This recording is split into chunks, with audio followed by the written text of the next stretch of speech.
Καλησπέρα σας, είμαστε ξανά η ομάδα σύνθεσης και σήμερα θα σας δείξουμε τη συνδεσμολογία ενός LED με την πλακέτα Arduino Nano. Αρχικά, για όσους δεν γνωρίζουν, ένα LED οποιοδήποτε χρώματος έχει δύο ακροδέκτες. Ο μακρύς ο ακροδέκτης είναι η τάση και ο κοντός είναι η γείωση.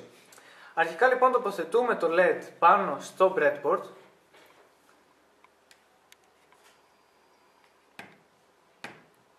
Και από τη μεριά που βρίσκεται ο μακρύς ο ακροδέκτης, δηλαδή η τάση, τοποθετούμε μία αντίσταση 220 ohm.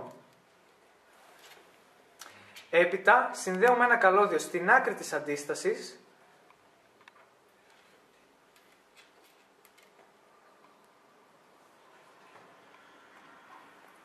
και το συνδέουμε με το pin D3 από την Arduino Nano.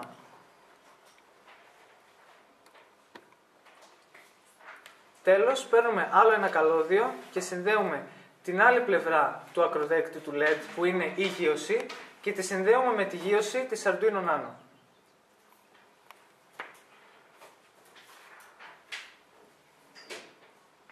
Αφού έχει γίνει λοιπόν η συνδεσμολογία, μπορούμε να συνδέσουμε με το καλώδιο την Arduino Nano και να στείλουμε τον προγραμματισμό.